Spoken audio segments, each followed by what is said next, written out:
삼성전자의 월봉 차트로 보면 그 고점에서 나오던 장대 음봉이라든지 긴 꼬리가 안 나오죠. 지금 차트를 볼 때 이 매물대를 보시지 않는 분들은 지지와 저항을 이동평균선만 갖고 많이 얘기하시거든요. 근데 실질적으로 이동평균선이 중요한 게 아니라 어디서 전투를 많이 했는가, 매물 부담이라든지 이런 걸 우려하셨더라도 RSI나 MACD 오실레이터를 보면 삼성전자는 아직까지는 쥐고 가야 되는구나. 안녕하세요. 채슬리 TV 구독자 여러분, 채슬리 인턴 여러분, 그리고 채슬리 명가 가족 여러분, 안녕하십니까. 주말 잘 보내고 계시죠?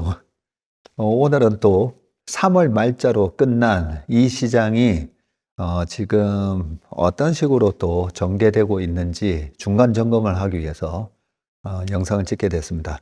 그동안 재작년이었죠. 벌써 우리 어스 얼라이언스와 함께하는 포리버티 아카데미, 그때도 굉장히 열심히 해주셨어요. 시장이 그때 당시에는 2022년 9월 말에 우리가 시장이 바닥 찍다 보니까 시장이 굉장히 어려웠었는데, 그때도 많은 훌륭한 강사분들 오셔가지고 포리버티 아카데미에서 강연을 해주셨고요. 그 뒤로도 기업탐정 채슬리라는 프로그램도 있었고, 위즈덤 칼리지, 그리고 또 우리 어스 얼라이언스와 함께하는 차트의 정서, 많은 분들이 정말 열심히 그동안에 따라와 주셨습니다. 지금은 박세익 마스터 프로그램, 또 인턴 여러분들이 많이 들어오셨는데, 그전 과정을 못 들으셨던 분들을 또 위해서, 그리고 그 전에 차트의 강의 등 강의를 수강하셨던 분들은 그때 들어서 그때는 알 것 같은데 지금 시장에는 또 어떻게 적용을 해야 되지?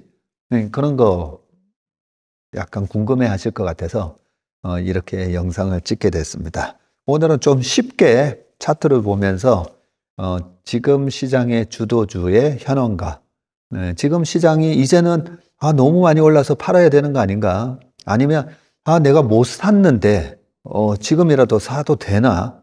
이런 거에 대한 답을 드리도록 하겠습니다. 참, 그리고 2월부터 시작했죠. 우리 마스터 프로그램이.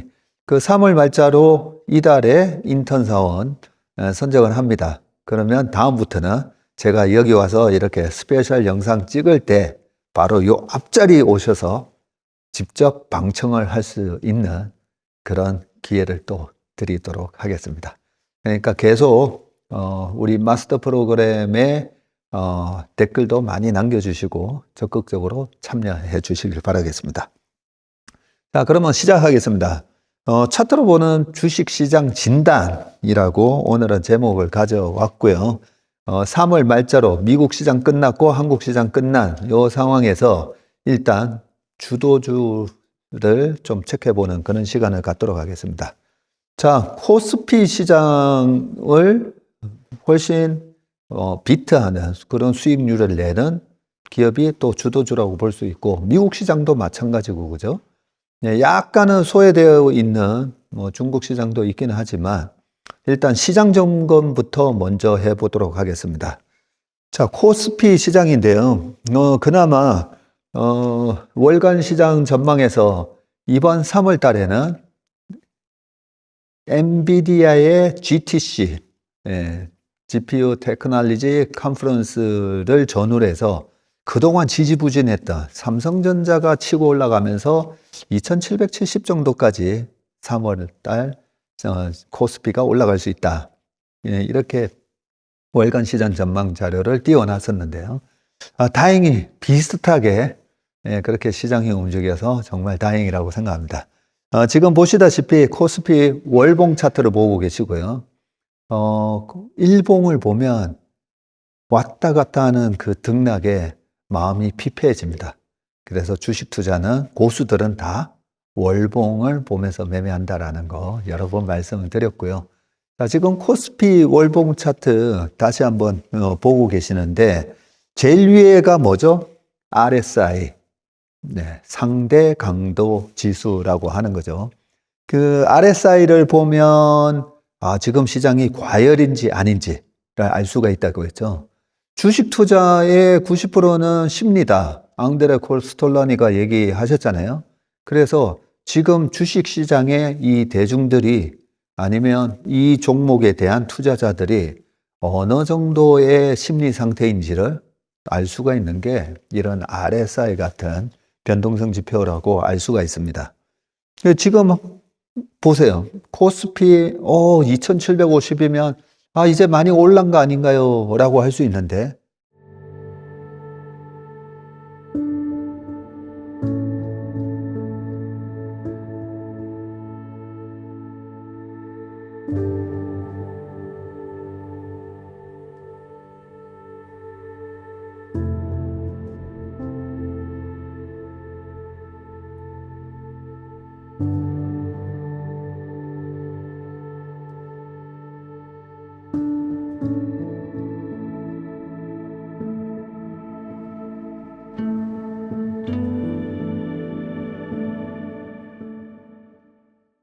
아니잖아요. 지금 RSI가 70을 넘고 나서 항상 고점이 나왔었거든요. 지난 2018년 그때 1월 말에 2600을 찍으면서 고점이 나왔을 때도 RSI는 저렇게 70 이상에서 지금은 이제는 과열권으로 들어왔습니다라는 걸 보여줬었고요.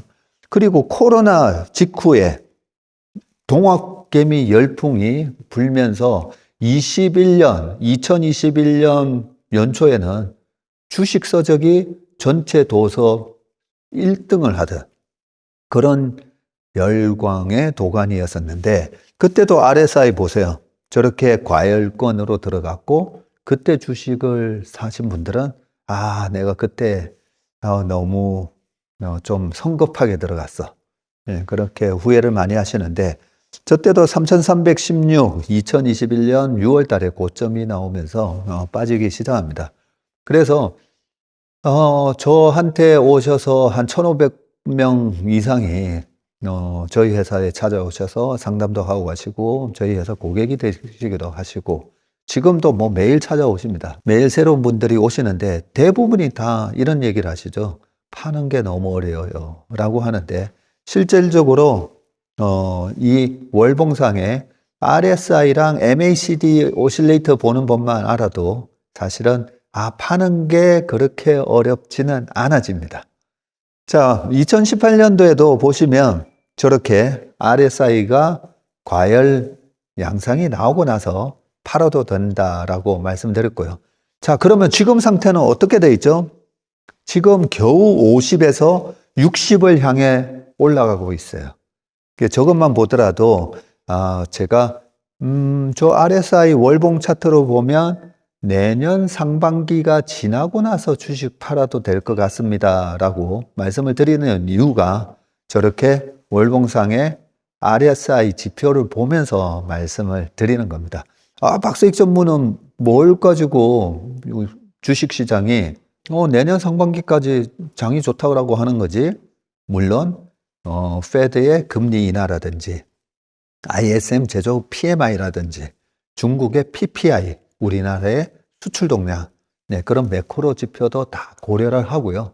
오늘은 차트 얘기하는 날이니까 차트만 봐도 이번 장은 RSI가 고점 치고 떨어지는 때가 내년 한 5월에서 7월 뭐 이 정도 되겠구나. 내년 연말일 수도 있습니다. 그런 걸 보고 말씀드리는 거고요. 그 바로 밑에 있는 차트가 MACD 오실레이터죠. 자, RSI, 스토캐스틱 이런 거는 변동성 지표이고요. MACD 오실레이터는 뭐죠? 추세 지표입니다. 그래서 추세가 상승 추세로 갔느냐 아니면 지금 하락 추세로 갔느냐 그걸 가장 정확하게 알려주는 게 바로 이 MACD 오실레이터인데 자 보시면 재작년 2022년 9월 말에 우리 시장이 저점 찍고 그러고 나서 올라오다가 또 한 번 확 빠지기도 했었어요. 작년 10월 달이었죠. 미국의 금리가 10년물이 5% 찍었을 때는 또 2300이 살짝 깨지기도 했었습니다. 자, 그럼에도 불구하고 MACD 오실레이터가 음으로 전환되는가 했더니 플러스로 가면서 계속 상승 추세를 유지를 해주고 있습니다. 자, 그렇다면 RSI랑 MACD 오실레이터 요 두 가지만 보더라도 지금은 아직 주식을 팔면 안 되네. 지금 주가가 올라오고 있는데 이제 허리 정도인가 이렇게 알 수가 있죠. 저는 좀 보수적인 사람이라서 무릎 밑에서 웬만하면 살려고 그러고 어깨 이상 가면 지금 이게 어깨 이상 귀다 싶으면 크게 욕심을 안 부리고 이익 실현을 잘 합니다. 그런데 여기 어정쩡하게 허벅지에서 이익 실현을 해놓으면 이 머리까지 올라갈 동안 이거 엄청나게 심리적으로 스트레스를 받게 됩니다. 우리가 주식을 사서 떨어지는 스트레스보다도 올라갈 때 못 먹는 스트레스가 더 크잖아요. 그런 차원에서 지금이 허리인지 가슴인지 어깨인지를 알 수 있는 게 이 RSI랑 MACD 오실레이터를 보면서 지금 시장을 알 수 있다라는 부분이고, 과거에 보면요, 이렇게 RSI가 과열 나오고 MACD 오실레이터가 꺾어지고 나서 팔아도 됩니다. 지금 보시다시피 MACD 오실레이터를 잘 보시면 MACD 오실레이터의 고점하고 코스피의 고점이 일치하지가 않아요. 오히려 MACD 오실레이터의 고점이 먼저 나오고 코스피는 좀 더 올라가는 것 같은데 MACD 오실레이터가 꺾어지죠. 꺾어지면서 사실 저 RSI가 70을 깨고 내려올 때, 그럴 때 1차 매도 시점이고, 두 번째 음으로 MACD 오실레이터가 음으로 들어가는 걸 확인을 하면서 2차, 3차 이렇게 매도를 할 수가 있는데, RSI가 70을 오히려 깨고 내려왔을 때 팔아도 늦지 않다.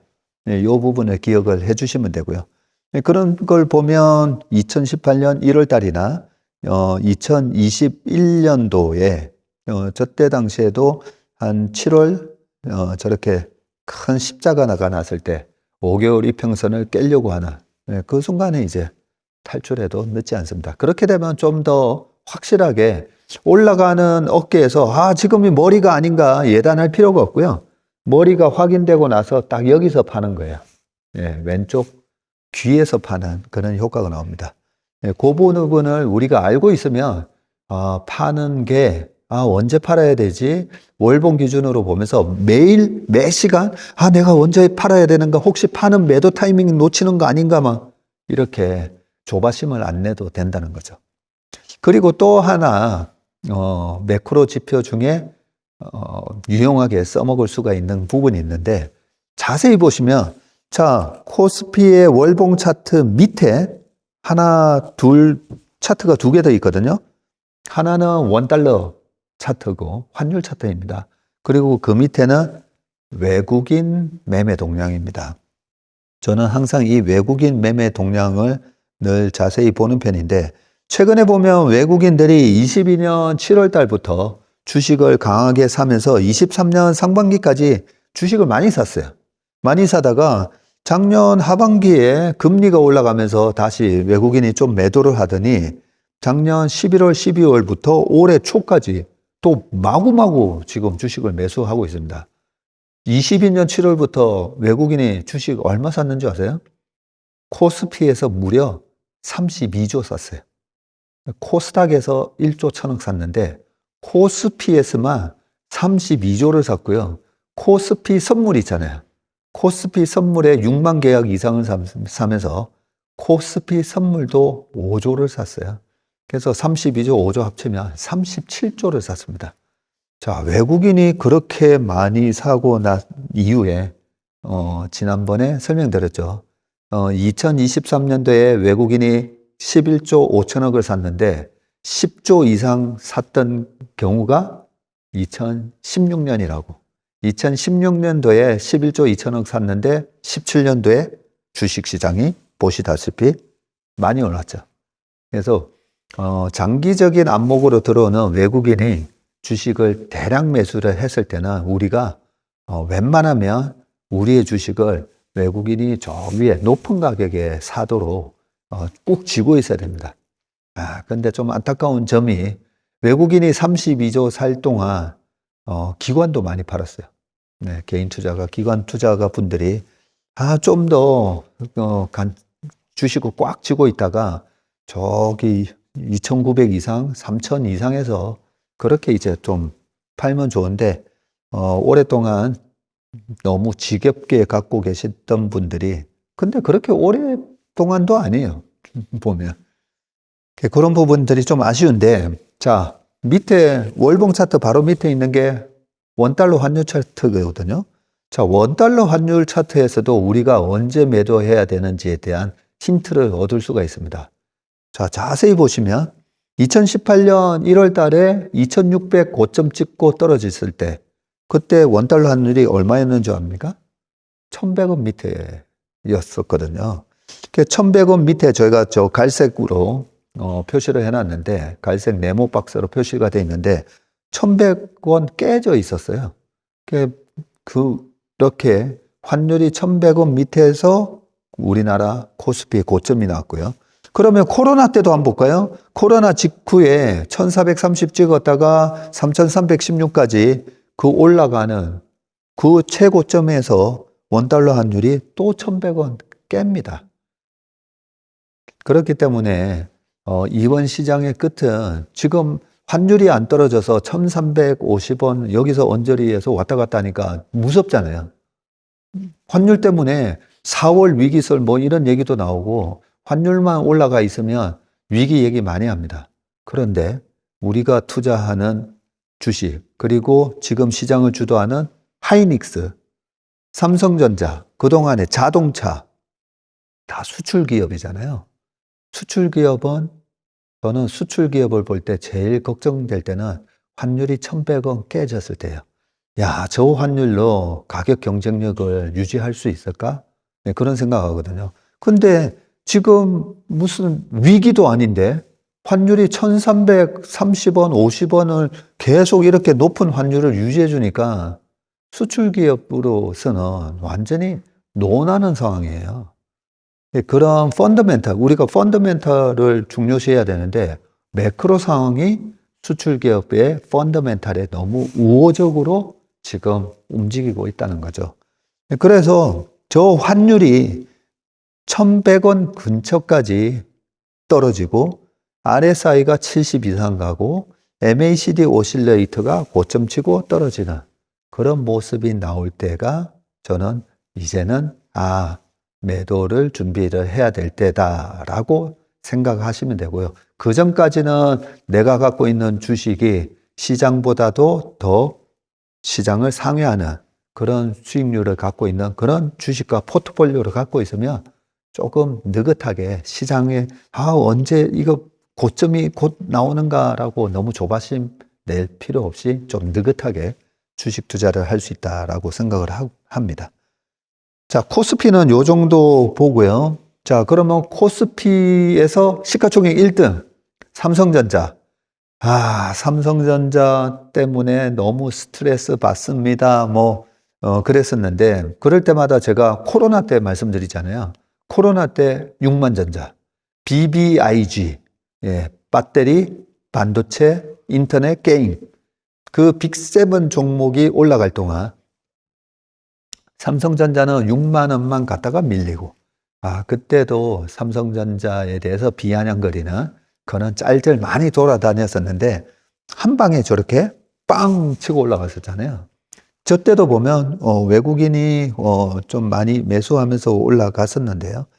자, 그 삼성전자가 96,800원을 기록한 이후로 51,800원까지 빠졌죠. 빠졌다가 22년 9월 30일이었습니다.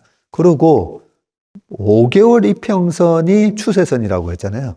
5개월 이평선을 딱 뚫고 나서부터 지금 올라가다가 또 한번 깨기도 하고 올라가다가 깨기도 하고 하면서 올라오는데, 자, 삼성전자를 보시면 RSI를 한번 보자고요. 삼성전자가 고점을 쳤었던 2017년 말, 저 때도 RSI는 과열이었어. 그리고 MACD 오실레이터도 한 거의 2년 동안 그 양의 값을 가졌었습니다. 저 때도 보면 MACD 오실레이터가 꺾어지고 나서 2018년 상반기에 팔아도 돼요. 네. RSI가 70을 깨고, 그죠? 자, 그러면 코로나 때도 한번 볼까요? 코로나 때도 21년 초에 RSI가 과열권 들어가죠. 그리고 MACD 오실레이터도 한 3월 정도에 고점을 칩니다. 저 MACD 오실레이터가 딱 꺾이는 걸 보고 5월 달에 저희 고객분들한테 저희는 이제 주식을 다 팝니다 라고 안내를 드리고 5월 18일까지 주식을 다 정리를 했었습니다. 자, 그때 보면 또 하나 잘 보셔야 될 게 최고가에서 저렇게 긴 꼬리가 달린 그런 차트가 나오죠. 약간 유성형 차트, 이렇게도 얘기하고, 저게 음봉으로 나오면 비석형이라고도 합니다. 자, 저기서 왔다 갔다 옆으로 가다가 이제 꺾어지잖아요. 근데 우리가, 그 투자에 있어서 고수분들은, 이제 못 올라가네 하면 이 어깨에서 잘 파시는데, 초심자들, 초보자분들은 내가 96,000원에 팔았어야 되는데 하면서 저기 이 83,000원에서 87,000원 여기서 내가 이번에 9만 원 가면 꼭 팔아야지 하면서 9만 원 위에다가 막 걸어놔요. 근데 안 가잖아요. 예, 저렇게 큰 윗꼬리를 달고 나면 저기서 팔았어야 되는데 라는 아쉬움 때문에 저기다가 많이 걸어 놓습니다. 바로 앞에 보시면 2020년 초에 코로나가 터지기 전에도 저렇게 비석형이 확 나오잖아요. 그러면 코로나 3월 달에 주가가 빠질 때, 이거 코로나가 확산되면서, 팔아야 되겠네 하면서 저 위에다가 아무리 걸어놔봐야 체결 안 됩니다. 떨어질 때는. 그런데 오히려 20년에 올라올 때 저 비석형에서 매매를 하셨던 분들이 이제는 팔아야 되겠네 하면서 주식을 마구 걸어 놓다 보니까 그때 당시에 20년 7, 8, 9월 달까지 6만 전자가 됐던 거죠. 그 전에 20년 초에 물렸었던 분들의 그 매도 물량을 소화하는 과정에서 그렇게 소화하고 20년 11월 달, 12월, 1월까지 3개월 만에 거의 70%가 올라갑니다. 그러면서 주식이 올라갔고요. 자, 그런 측면에서 지금 삼성전자의 월봉 차트로 보면 그 고점에서 나오던 장대 음봉이라든지 고점에서 나오는 긴 꼬리가 안 나오죠, 지금. 그리고 또 하나 주식 차트를 볼 때, 자, 제가 지금 옆으로 이렇게 바 차트 같은 게 보입니다. 이 바 차트가 뭐죠? 차트의 정석을 보신 분들은 매물대 차트입니다 라는 답을 하셨을 겁니다. 자, 보통은 이 매물대를 보시지 않는 분들은 지지와 저항을 이동평균선만 갖고 많이 얘기하시거든요. 근데 실질적으로 이동평균선이 중요한 게 아니라 어디서 전투를 많이 했는가. 그래서 매물대 차트는 옛날에 우리가 6.25 때 백마고지 이런 거 있잖아요.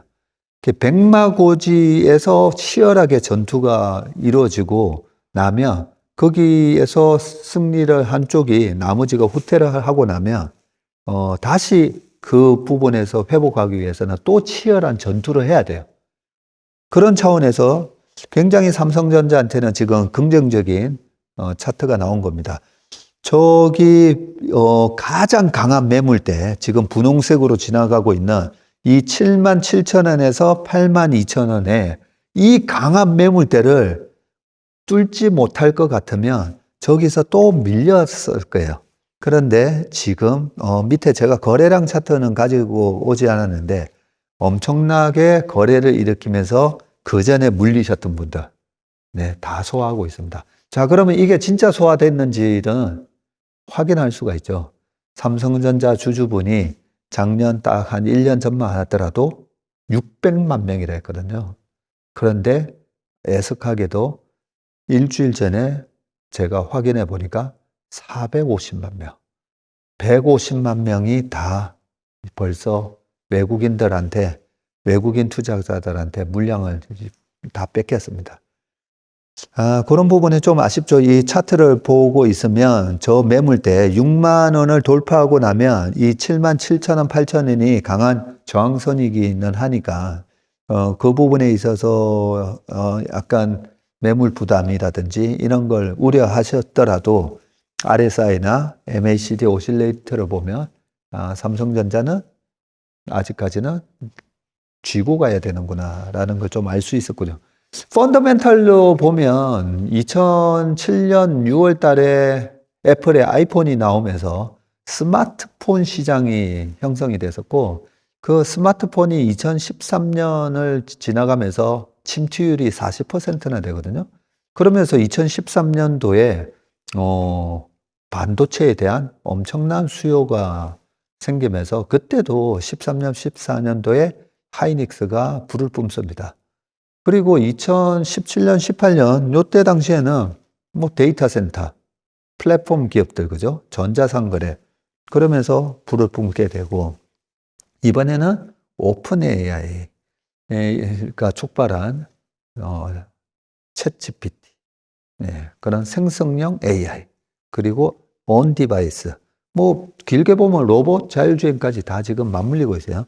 자, 그렇다면 엔비디아가 이미 보여줬잖아요. 이번 반도체 시장은 또 새로운 영역이 형성이 된 거야 하면서 주도주가 먼저 빵 치고 올라갔었는데 뒤따라 하이닉스 올라가고 마이크론 올라가고 하이닉스 마이크론 전부 다 신고가잖아요. 그러면서 삼성전자가 지금 600만 명의 그 매물에서 150만 주 이상을 다 소화시키면서 150만 주는 아니죠. 150만 투자자들의 매물을 다 소화시키면서 지금 올라가고 있습니다. 그게 제일 밑에 보는 외국인 매매 동향을 보면 외국인 투자자가 저렇게 공격적으로 주식을 사고 있다라는 걸 알 수가 있습니다. 자, 그러면 삼성전자 다음으로 지금 시가총액 2등인데 이 하이닉스가 아주 상승이 매섭습니다. 자, 하이닉스도 보시면 2018년도에 고점이 나오고 21년도에 고점이 나오고 삼성전자보다는 하이닉스가 오히려 고점이 뒤에 나와요. 그래서 우리가 삼성전자 하이닉스를 둘 다를 가지고 간다고 봤을 때 최근에 보면 기관들도 하이닉스를 먼저 팔고 있거든요. 근데 과거의 패턴을 보시면 2017년 말에 삼성전자 고점이 나왔는데 하이닉스는 2018년 한 5월 달에 고점이 나옵니다. 21년도에도 보세요.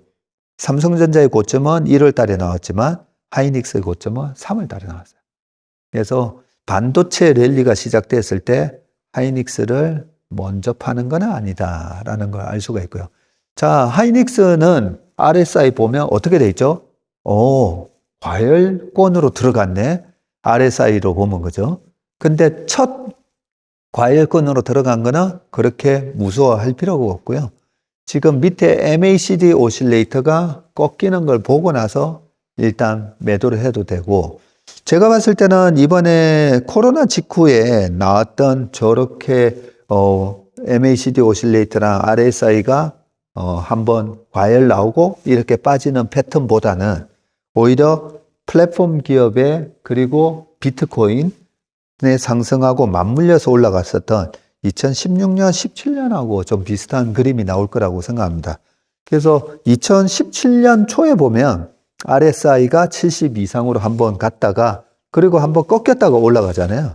근데 그때 꺾였다가 올라갈 때도 보면 월봉상에 17년 2월 달에 음봉이 나지만 5개월 이평선을 깨지 않고 올라갑니다.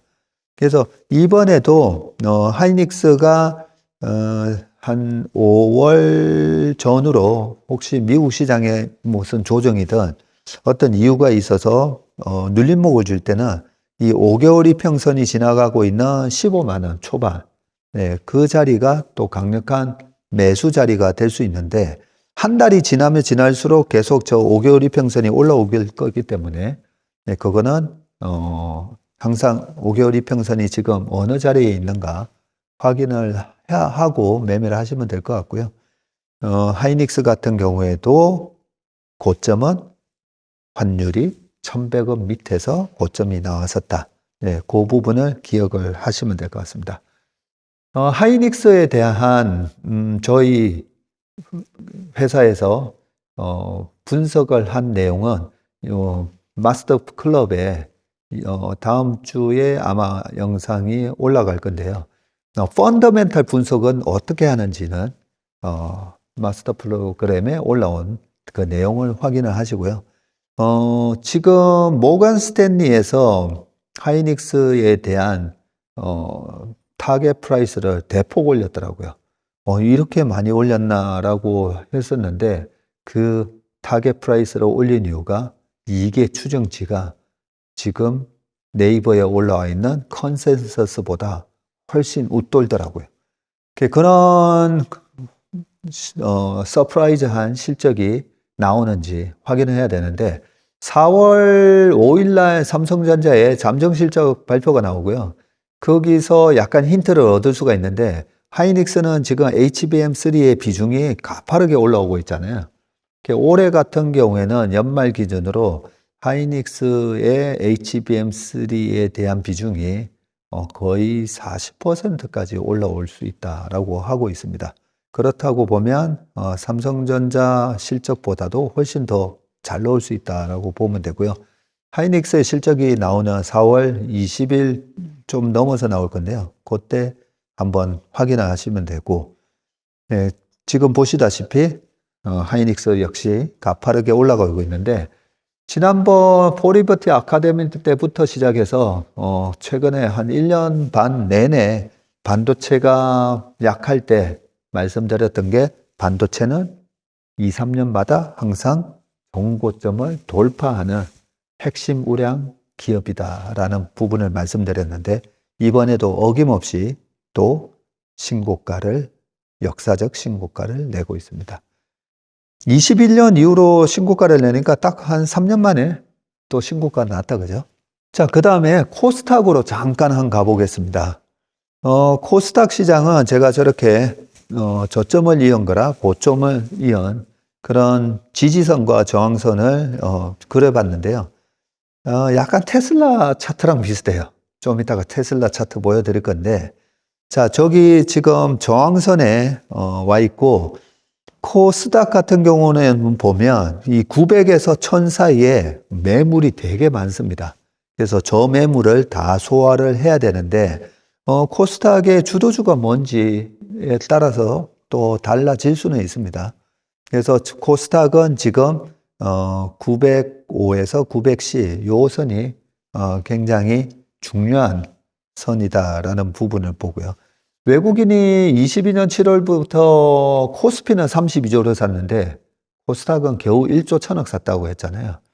그래서 약간은 장기 투자자가 단기 투자자의 그 매물을 소화를 했다라고 보기에는 좀 애매한 국면이 있습니다.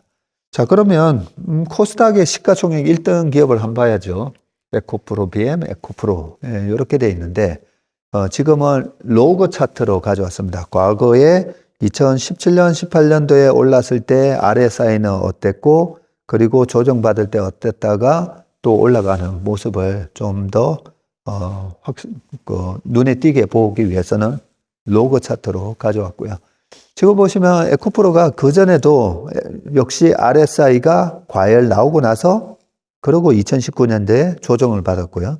2020년 코로나 이후에도 보면 5개월 이평선 타고 참 아름답게 올라갔다가 RSI 과열 나오고 나서 22년도에 조정을 받다가 22년도에는 페드가 금리를 올리면서 그죠? 상당히 시장이 불안했었는데 자세히 보시면 에코프로는 빠졌다가 또 올라오고 이런 모습으로 옆으로 횡보하면서 상당히 펀더멘탈이 강하다라는 걸 보여줍니다. 그리고 23년이 딱 되니까 작년 상반기에 내가 대장주야 하면서 저렇게 가파르게 오르면서 153만 9천 원 23년 7월 26일이었나요? 예, 기록을 하고 지금 떨어지는데 우리가 차트를 어떻게 활용하는지 알고 계시면 RSI가 과열이고 저럴 때 이제 조심하고 있다가 매도는 언제? 저 MACD 오실레이터가 딱 꺾일 때, 네, 또 꺾일 때 저때 매도를 하셔도 되는데, 그래서 작년 7월, 8월, 9월 달에 2차 전지에 대한 질문이 있으면, 연말이 되면 또 대주주 과세 요건 때문에 항상 코스닥이 밀리는 경향이 있으니까, 지금 여기서는 쫓아 사지 마시고, 10월 말이나, 그때 연말 돼서, 충분히 이 가격보다는 밑에서 살 기회를 줄 겁니다라고 말씀을 드렸던 이유가 저 RSI랑 MACD 오실레이트만 보더라도 우리가 알 수가 있는 겁니다. 자, 그런 상황에서 지금은 MACD 오실레이터가 음으로 들어갔죠. 네, 음으로 들어가 있는 상황에서 RSI도 보통 30 이하로 푹 잠기면 여기서는 좀 과매도 상황이다 해서 좀 들어갈 수 있는데 RSI가 지금 아직 50 이상에 있어요. 그런 걸 보면 2019년도에 기록을 했던 한 40까지도 지금 안 빠져 있는 상황이기 때문에 지금은 약간 아직은 관망을 해야 되는 그런 시점이라고 봐지고요. 저 상황에서 실질적으로 지금 전 세계의 전기차 시장의 대장주 역할을 했던 거는 뭐니 해도 테슬라잖아요. 그래서 테슬라 차트를 보면서 에코프로나 전기차 관련된 주식에 대한 매매 타이밍을 찾아야 되는데, 자, 테슬라를 보겠습니다. 테슬라 2020년도에 대장주 역할을 했고요. 21년도에도 또 한 번 치고 올라갑니다. 그러고 나서 아주 가파르게 빠지죠.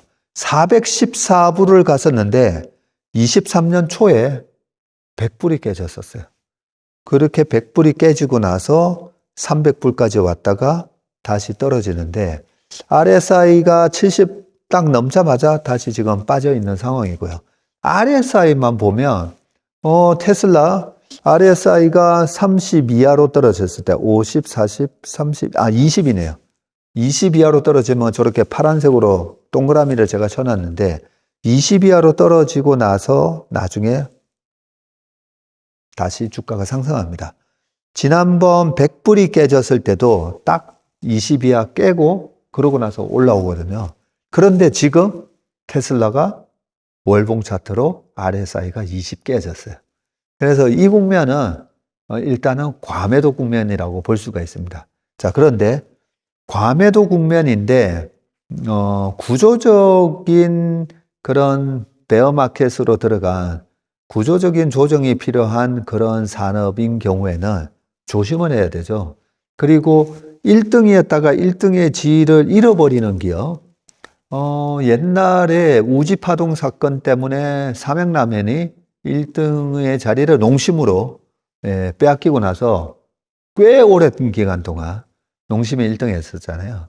그리고 맥주도 마찬가지고 1등의 지위를 잃어버렸을 때는 조심해야 됩니다. 근데 테슬라는 전기차의 1등의 지위를 잃어버렸는가 보면 저는 여전히 글로벌 1등이라고 봅니다.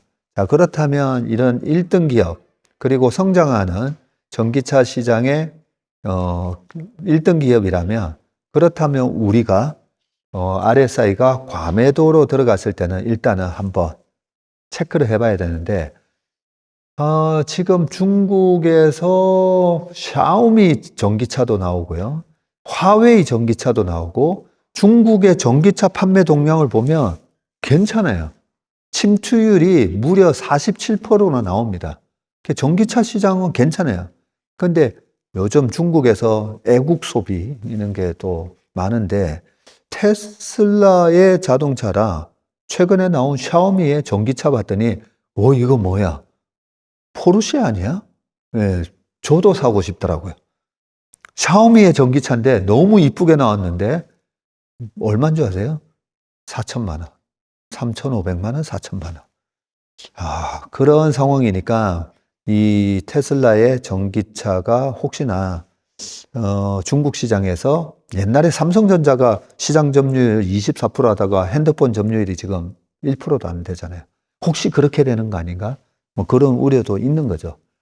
그런 상황에서 지금 주가가 빠지고 실질적으로 영업이익률이 2022년만 하더라도 테슬라의 영업이익률이 무려 16.8% 나왔는데 지금 9%예요. 작년에. 그런 영향 때문에 야, 이거 테슬라 영업이익률이 계속 떨어지는 거 아닌가? 거기다가 요즘 하이브리드가 잘 팔린다는데 이런 여러 가지 우려감이 지금 작동을 하고 있습니다. 하지만 우리가 이렇게 어려운 상황에서 테슬라에 대한 기업 분석을 할 때 지금 테슬라 많이 투자하고 계시잖아요. 자, 그러면 1등의 위치는 변하지 않는다. 그런데 가격을 인하를 했었잖아요. 가격을 인하를 하면 ASP가 떨어지면서 결국은 영업 OP 마진이, 영업이익률 OP 마진이 훼손되거든요. 그러면 OP 마진이 회복을 하려면 Q가 늘어나서 고정비를 커버하는 훨씬 많은 매출이 발생해서 영업이익률이 올라오든가 아니면 고급 제품을 출시했는데 그게 잘 팔리면 돼요. 자, 고급 제품, 아니, 테슬라는 그동안에 똑같은 모델로 지금 5년 이상 팔고 있는데, 이 모델 체인지도 안 일어났잖아요. 그런 데에 대한 우려감이 많았는데, 최근에 사이버 트럭을 출시를 했죠. 사이버 트럭은, 테슬라가 출시하는 모델 중에 지금 가장 비싼 모델입니다. 그리고 사이버 트럭에 대한 기사 검색해 보시면 이미 작년에 출시할 때 한 11월 달에 이미 200만 대 예약 대수가 200만 대가 넘어가 버렸어요. 작년에 테슬라의 전체 판매 대수가 180만 대였거든요. 그런 측면으로 보면 테슬라의 고급 기종인 사이버 트럭이 내년에 지금 캐파는 한 12만 5천 대까지 팔 수 있는 캐파고요. 올해 5만 대에서 7만 대, 내년에 12만 대 넘어가고 그러면서 테슬라의 ASP를 끌어올리게 되고 올해 200만 대 팔게 되면 작년에 180만 대, 그전에 130만 대 계속 굴러다니는 테슬라 차종이 계속 많아지잖아요. 그러면 뭐가 늘어나죠? 구독 서비스가 계속 늘어나면서 마치 애플의 서비스 매출처럼 테슬라의 구독 모델로 들어오는 그런 현금 흐름 때문에 영업이익률이 또 개선되는 모습이 나올 수가 있습니다. 그런 차원에서 저는 이 테슬라의 월봉상의 주가 저점을 이은 이 160불이 굉장히 강한 지지선이 될 거다라고 생각을 하고요. 올해 트럼프의 선거가 한 번 더 남아 있습니다. 그 전까지는 이렇게 고점과 저점이 고점은 내려오고 저점은 올라가는 이런 걸 이제 쐐기형 조정인데요. 웨지형 조정이라고 하는데 이 웨지형 조정으로 거의 210불이 약간 피벗 포인트잖아요. 요 사이에서 왔다 갔다 하다가 오히려 트럼프와 바이든 선거가 끝나고 나면 내년에 사이버 트럭이 좀 많이 팔리고 자율주행이라든지 여러 가지 테슬라가 갖고 있는 장점들이 좀 부각이 되면서 올해 말 11월 이후부터 조금 주가 랠리가 시작되지 않을까. 네, 그렇게 생각이 듭니다. 그래서 테슬라를 나는 장기적으로 계속 살 거야 라고 하시는 분들은 저기 170불 언저리 그 밑에서 좀 기다렸다가 사시고 올라왔을 때는 250불 되면 이제 랠리 시작인가 하면서 쫓아 사지 마시고요. 10월 말까지는 조금 계속 눌림목에서 사는 전략으로 대응을 하시면 좋을 것 같습니다. 자, 그래서 우리나라 전기차 관련된 그런 배터리 주식들도 똑같은 전략으로 저는 해야 된다는 생각을 하고 있습니다. 자, 그리고 지금 주식시장의 최고의 주도주 엔비디아죠.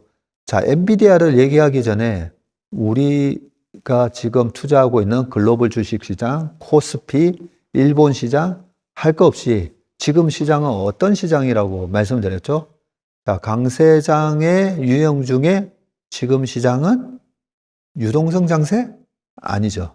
실적 장세입니다. 그죠? 자, 실적 장세이기 때문에 실적이 제일 좋은 놈부터 막 올라가는 겁니다. 네, 그런 차원에서 엔비디아가 실적 모멘텀으로 지금 올라가고 있는 거고, 엔비디아를 딱 보시면 RSI가 과열 양상을 막 보이고 있다가 90을 찍었었어요. 그리고 살짝 꺾이고 있죠. 그리고 바로 밑에 있는 MACD 오실레이터도 약간 꺾이기 시작했습니다. 그래서 엔비디아는 이제부터는 트레이딩 영역에 들어갔습니다. 저는 이렇게 얘기하고 있습니다. 자, 그러면 이 트레이딩 영역으로 들어가면 어디로 이렇게 우리가 트레이딩 레인지를 설정을 해야 되는데 이때는 20개월 이평선까지 20주 주봉이니까요. 20주 이평선까지 보셔야 돼요. 20주 이평선이 지금 690불 근처까지 가고 있는데 뭐 한 주 한 주 지날 때마다 저 20주 이평선이 계속 올라올 겁니다. 그래서 최근에 엔비디아를 가지고 상담을 오신 분들이 몇 분 계셨거든요. 제가 이렇게 말씀드립니다. 이제는 엔비디아는 750에서 1050 정도로 레인지를 해 놓으시고 850 이상에서는 분할 매도. 근데 한 방에 다 파실 필요 없어요. 작은. 그리고 떨어지면 다시 또 매수해야 됩니다. 700불 언저리에서는. 그리고 언제까지?